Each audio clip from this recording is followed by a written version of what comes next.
Today, it is my absolute pleasure to talk to Elliott Placks, Managing Director of Ray White Double Bay, a business that's been an institution in our network in New South Wales for years, one of the first businesses here.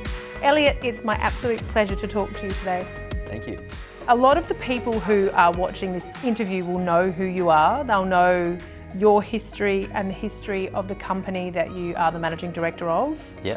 But I would love for you to take us back to early days, young Elliott, because your hallmarks for success were there in the early days. Tell me about your first job and your first career, how you drove yourself to where you are today. Okay. I suppose if I go back to my very first job, it was actually, in Australia or New South Wales, the legislation was 14 years and 9 months to work.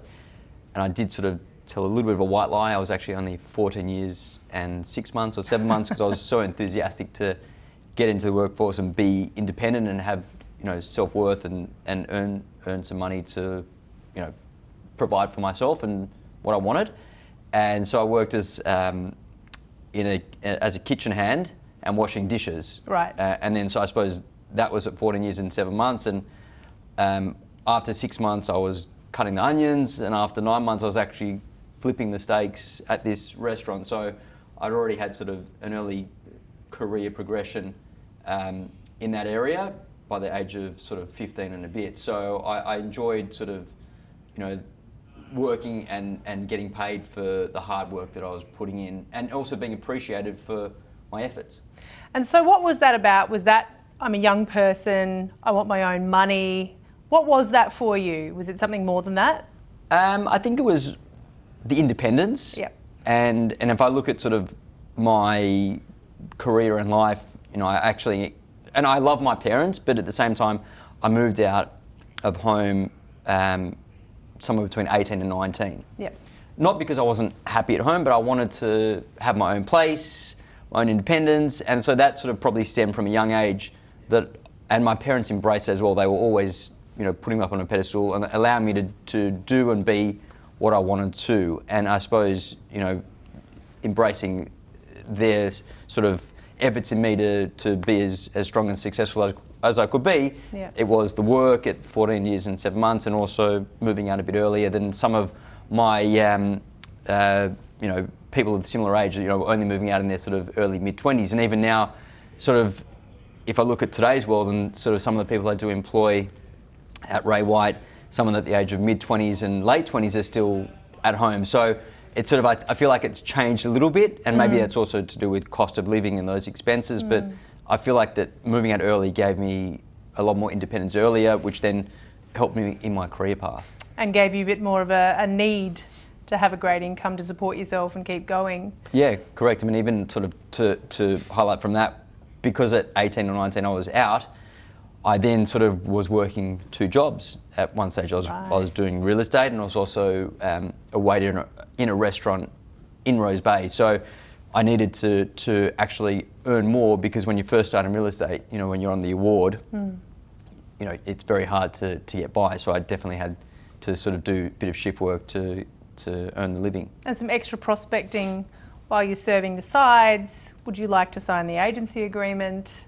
All jokes aside, it definitely was like that. Sure. And even today, so that was over 20 years ago. I worked at a restaurant in Rose Bay called Attilio's, which unfortunately isn't there today, but it was a bit of a sliding door moment, because I was working in the restaurant and I wasn't sure if I wanted to do real estate or the restaurant. And strangely enough, but thankfully not, I did choose to go to the restaurant path at one stage, because I was loving the restaurant and the people, and it was a smaller restaurant, but then I did some due diligence on that, and I couldn't have the outdoor seating, and so it ended up being, well, it wasn't going to be such a profitable exercise. So I looked at it and was like, okay, no, that's not really going to work. I'll stay with real estate. So but to this day though, there are numerous people that I used to serve there, and actually I've got great relationships with them 21 plus years later, who still reference me as being the waiter in that restaurant. So good.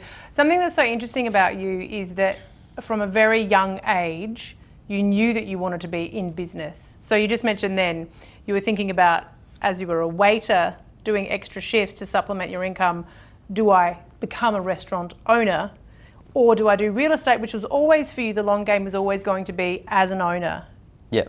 Where did that come from for you? Look, I think I've always enjoyed leading. I've always enjoyed sort of being an entrepreneur in business and growing and establishing people as well. So I suppose with that sort of philosophy in mind and being at sort of the forefront of it, like whether it was in sport or academics or in business, I've always wanted to sort of drive forwards. And so it sort of felt quite natural then to be, whether it was a leader in the restaurant or inevitably be in real estate. You always have to be a leader anyway in sales, because you're leading the prospecting, you're calling, every time you meet with an owner, it's like an interview. Absolutely. So you do have to be a leader in every field, because you're always being judged. And so, then sort of fast forwarding to now and being the managing director of Ray White, I enjoy leading the business and all the people that are part of the team. That's such an interesting point. I think you're right, and I think it's something that's overlooked. When you're a real estate agent at any level, you have to be a leader to yourself every day, to turn up, to do the calls. I'd love to ask you, you've been in the industry for 20 years, from the ground up as a teenager starting your career. What do you think? Do you think that the habits of success in real estate have changed over that time, or is it still very much the same? I think habits are similar. I think you need consistency. You need to be deliberate. You need to be showing up every day. I think some of the technologies that are around have maybe helped us, but also made us more lazy in some aspects. Like if I sort of roll the film back to, say, 2003, which was my first job at Ray White, I was on the phones calling, I had my little phone booth and RP data printout, and it was a printout. I was call, and I'd write notes on the printout. Now there's great technologies where, you're getting, served, call these people, call these 50 names, call these 100 names. And so you still need to make the calls, but, because maybe, it was a lot more labour intensive, that it was done, it was in front of me, I ticked it off. So I feel like maybe because it's all there, maybe people feel like, okay, well, I can get onto it tomorrow, I don't know. Okay, interesting. But the function hasn't changed, it's relationships. Yeah. And interesting also that you talk about the people that you've maintained relationships with for 20, 21 years since you were serving them in the restaurant. How has that served you over the years? Has that been a cornerstone of your business? Yeah, I think that definitely, if I look at my sort of business model, it's people have come along with the journey with me, and if I look at the relationship, sometimes I've solved for people, if it's not once, twice, 3 times, or it's their brother or their sister or their child, because it's generational, and so for me, rather than sort of constantly trying to search out and find the next new relationship, how do you look after that relationship that you've just sold for?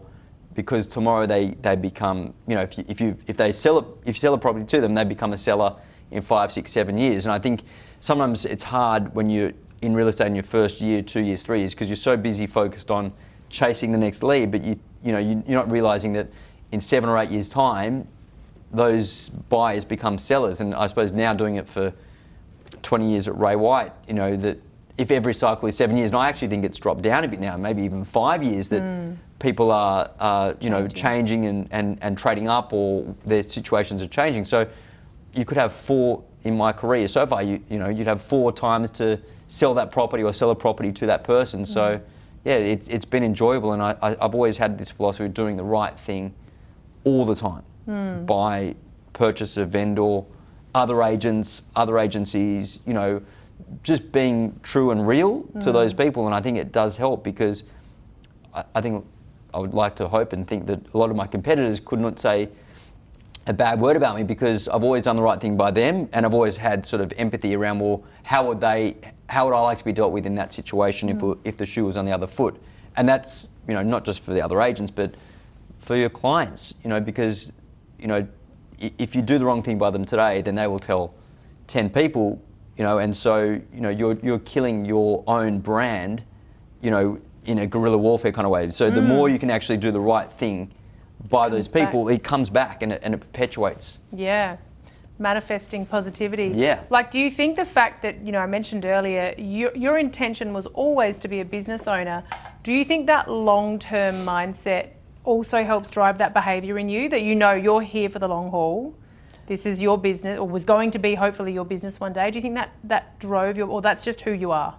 Look, I think it was definitely inside of me, and if I sort of go, in 2003, did I know that I'd be the managing director of Ray White Double Bay? I couldn't say probably at that very point in time. I knew I wanted to do great things. I knew I wanted to be part of something bigger, and it sort of happened naturally over time as I sort of, I suppose, I'm not going to say mastered, because I think I'm always constantly learning and trying, but say first year at Ray White was 2003, by 06, 07, 08, like I felt like, okay, I'm understanding sales. I'm like, I wanted to progress. I wanted to have more. I wanted to be involved more. I was passionate about not just the selling side, it was also the inspiring and helping. So then it just sort of came naturally to then ask for part ownership in this amazing business. And I suppose it was such a comfortable conversation to have with, at the time, the business owners, because they saw me as a true leader for the business, not just a salesperson wanting to sort of earn more, but this was like, no, I wanted to share my wisdom and my understanding with others around me. So it's really interesting, your story. You mentioned you've been with Ray White for 20 years, but you actually started your career somewhere else. And as a young sales associate, a hungry person, the fact that your early leader didn't allow you to sort of step up when you wanted to created the need for change. Yeah, correct. And I suppose to that point, I'm very conscious of associates that are moving up in the ranks and their passions and drives, and being respectful to their needs and wants, as well as the senior agents, because I suppose at the time I knocked on the door, after doing 2 years of being an associate, and I was proving myself with my appraisals, the listings I've got, the sales that I brought in, that I was an asset to the business. And I was being very respectful to the senior agents at the time, saying, look, this is what I want to do. And unfortunately, the business owner didn't see that I was ready, because I was probably at the time young. In 2003, I would have been 21 years of age, 22, 21, and said, you need a few more years of grooming before.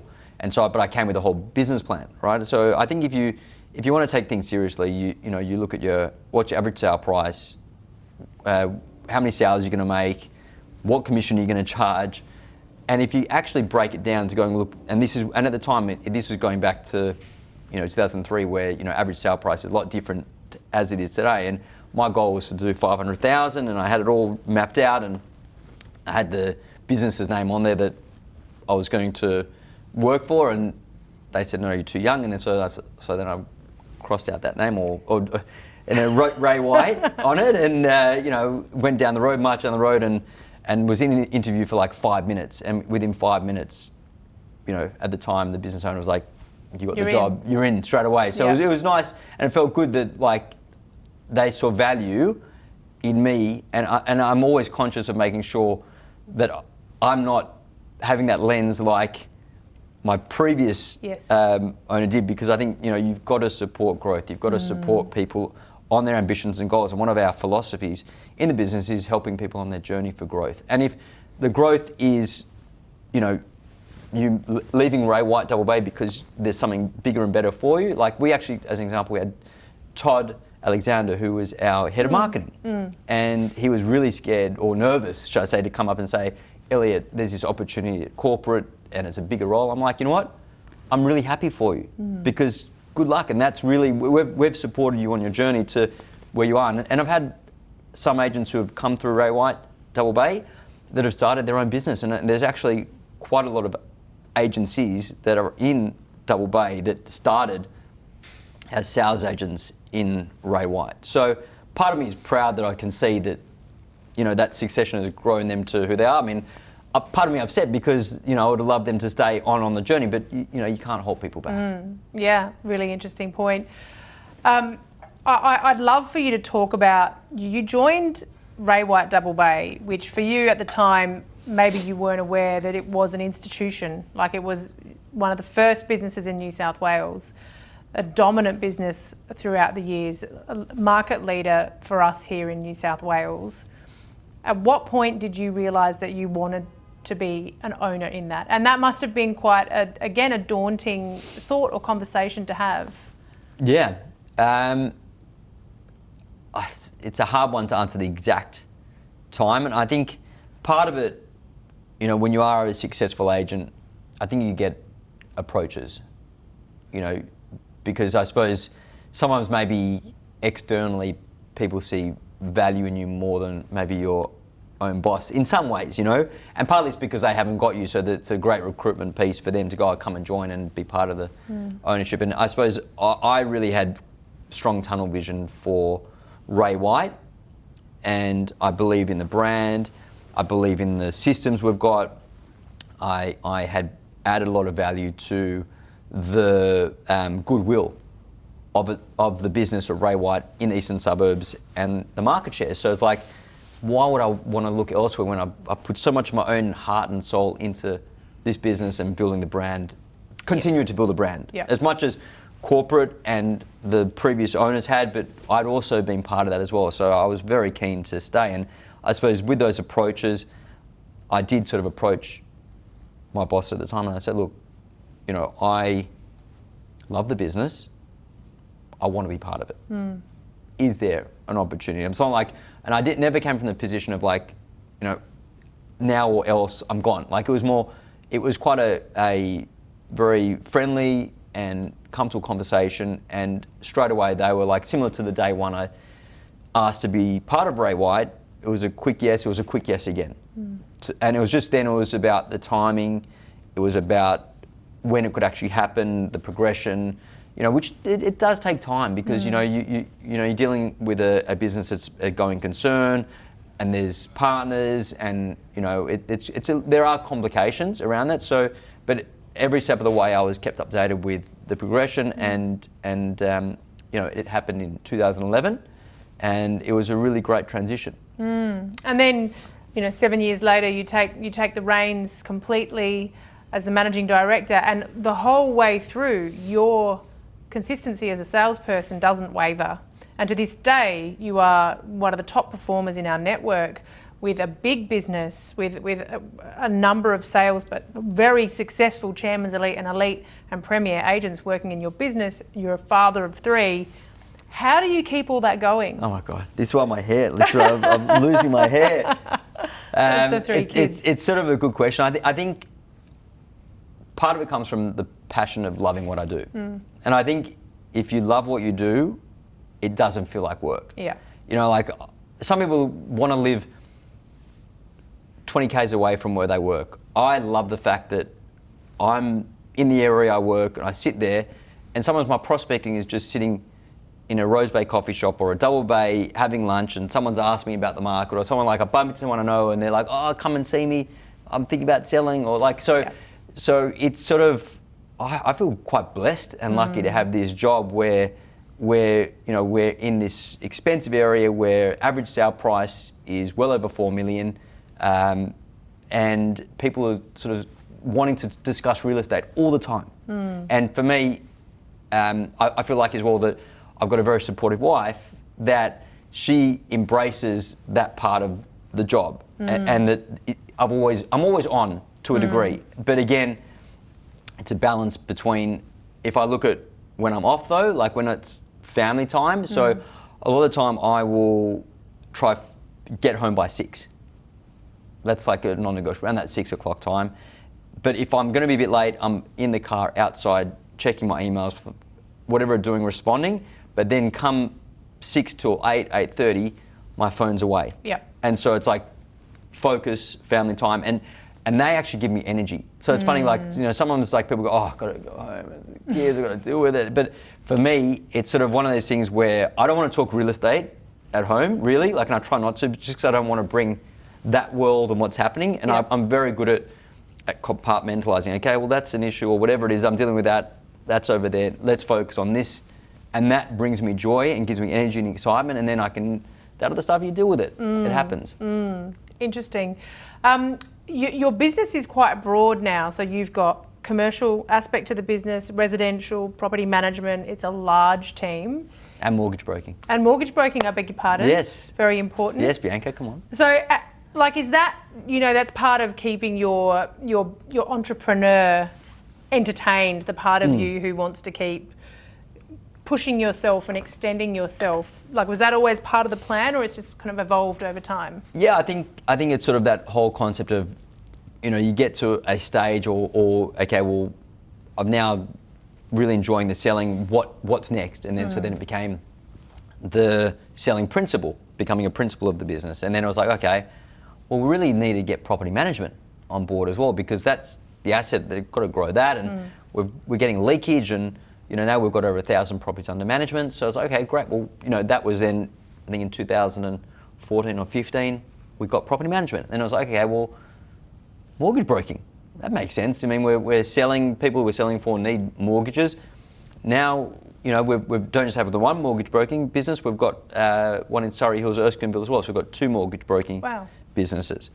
And then looking to grow into other areas as well, because in fairness, I've always, if I've got these adjacent businesses, I've got fantastic partners in those that actually understand and get it. So I'm there as a springboard for support, but without the right people around me personally, I can't manage everything. It'd be impossible. So I think having the right people is so important and critical to growth. Yep. And so that was the mortgage broker. Now, recently it's been the commercial business, and we're having great successes there, and we're in the process of doing acquisition as well in that commercial space. So there's a lot of exciting things happening, and then someone, at home, my wife's like, are you crazy? You're doing more? You're doing more? And I'm like, yeah, like we're doing it. But like I said, I think it's calculated risk. It's risk with the right people that are there, who are passionate, who are supporting the business, who are supporting, and I'm supporting them really with their vision and their goal. And like, I suppose part of it, what is exciting about being a principal in the selling business first is supporting agents and their growth, and sharing with them my knowledge and also listings and opportunities for their growth. And I suppose the same thing happens there with the property management, is supporting my business partner in the property management and his growth and his success, and then seeing as well how every step of the journey is like, whether they've got children or their wealth creation, and seeing like the spread out of what I've touched and been part of. I love that. Yeah. And it's exciting. Yeah. You mentioned to me earlier that it's so much more for you than about creating revenue. It's about the development of the people. Like, what does that do for you, working with people and helping them grow? Well, I think it's sort of it's sort of what makes me sing. Like, I think the dollars come, and I've never really sweated the small stuff, and I think we discussed it as well, that there's some business owners that are selling principals that their revenues are 60%, 50% of the whole business, and credit to them, and they're amazing selling principals, and I'm not taking tickets away from them, because that is brilliant. But I suppose I've always wanted to have a business where I've had a much smaller portion of the actual total revenue, and growing the agents and getting them to have self-worth and identity, and through that identity and self-worth, sometimes you're at risk because then they go because they're bigger than, well, they believe they're bigger than the business. But again, it's never been a risk or a fear of mine to grow people and see them successful, because a lot of the time they give you so much back in return, and their appreciation for me and seeing their growth is more important than sort of the extra dollar in my pocket. And who knows, it actually may not be an extra dollar in my pocket, because if I keep sort of putting a ring around all these opportunities, then maybe they go anyway. So then I may be earning less. So and I suppose having a much broader market and a broader sales team, I rely on them to, either, bring listings in, or like they call my clients and they go, oh, Elliott, I've just spoken to whoever it is. I'm like, okay, well, either if you want to do it by yourself, great. Otherwise, let's go in and tackle it together. So I'm never this one like, no, that's my lead. And I think that's a lot of the time, selling principals, it becomes like, agent first principal. Oh, I don't want to share because the principal may take that, or, because that, usually owners may want to deal with the principal. Well, no, I'm like, okay, let's either go together. Bring the person in. Yeah, let's go together. And help extend your reach, because you plus 15 people is way better than just you on your own. So you've had a lot of people come into the business over the years, and you've got a very successful team now. I asked you before about have the habits changed, but what do you think, like when someone comes into your business and you can see, this person they've got it. What is that? What are the things that you look for in a person who you believe is going to be successful in this industry? Yeah. Energy is a big one. Enthusiasm, energy, and a self-belief. Okay. I think those are really the critical elements, more important to me than experiences, and I've done it for 5 years, and you usually get a good gut feel around people and how are they displaying themselves in a meeting, in that first interview, because I suppose, like I mentioned to you, every time you go see an owner, it is like an interview. And so if they can't convince me on their interview that they're going to be a great agent, well, they're not going to be able to sit down in front of an owner and convince them. Now, I know sometimes, and I do sort of take that sort of a little bit lighter, because sometimes there is a lot of pressure as a young agent to come in and sit into a big boardroom with a very successful office, and I like to think that it's aspirational to come and work at Ray White Double Bay. So I do understand sometimes there can be a bit of nerves as well. We've talked a lot, the theme of leadership has come up through our conversation a lot. What have been some of the tougher leadership lessons that you've learnt over the years? The leadership lessons. Look, I think never assuming, I think is important, and never, resting.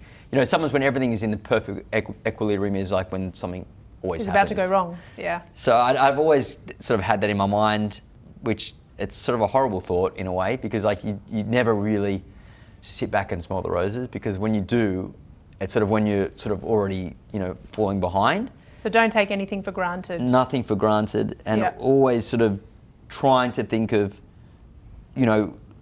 the other side of the equation. Like, well, how's that other person feeling in this situation, or because it's hard. 'Cause sometimes you either you've done it for a long time, or your lens is not, seeing the other point of view. So just trying to be really on top of everything, and I think it only happens now with the right support and right team. And I think sometimes it's harder in a way when you're a smaller business, when you're doing everything. If you're the selling principal, you're HR, you're the CFO, you're the head of people and culture. So I've got these roles that are in the business now. So it probably allows me a bit more freedom to be a little bit more helicopter. And actually, even we had directors meeting today to discuss like, well, what are we doing to try and prop up the sales team, because it's, at the moment, listings are down 20% across the board. So getting part of the leadership team to come up with ideas that are then great and we can implement them, rather than I've got to come up with every single idea, which is always pretty hard as well. Yeah, more heads are better than one. Yeah. Who are your mentors in your life, or who've been the people who you've gone to for advice over the years? Well, there's sort of a few, in a way. I mean, definitely can't sort of look past my parents, being my mother, who was in real estate, and now actually she works for me, or for the company, should I say, and she runs our after-sales customer care program. So she calls all the purchasers and vendors just to check in with them after sale, make sure they've had a great experience, asking them about, to fill out the right forms, and so, which is great, and she understands that, and so that's really nice. But she was not just the most successful female, but the most successful agent on the Upper North Shore Wow. for several years with the competing business, but at the same time I'm okay with that. But yeah, so she was definitely great. She works for you now, so it's okay. Correct. You landed her. Headhunted her. Yeah. Headhunted her. Yeah. She couldn't say no. And then my dad was also is still in sales and still South Sea Pearl. So selling was definitely in the family genes. And so they were definitely sort of great mentors. Also, I'd like to think my father-in-law and my brother-in-law who have run successful businesses, and so I'd turn to them as well for advice. So there's definitely a lot of people that are there to support my decision making and you know, my journey. Yeah, fantastic. I'd like to ask you a question about something that we might not know about you. Is there a fun fact? Is there like a secret skill that you have? You spoke about sports before. Is there something we don't know about you? I'm a bit obsessed with golf at the moment. Okay. Just mildly. Yep. I think during COVID it happened. Okay. Yeah, sort of got the bug. Yep. And I still What's your handicap? 17.2 is not great, but I'm striving. Very good. Striving to get better, but very good. I suppose, you know, work gets in the way of a successful golf career. I feel like that I'm not ready to give up and go on tour yet. Yeah, okay. Yeah. There's still that to come. Yes. Elliott, it has been an absolute pleasure talking to you today. Thank you so much for your time and for your sharing. Pleasure.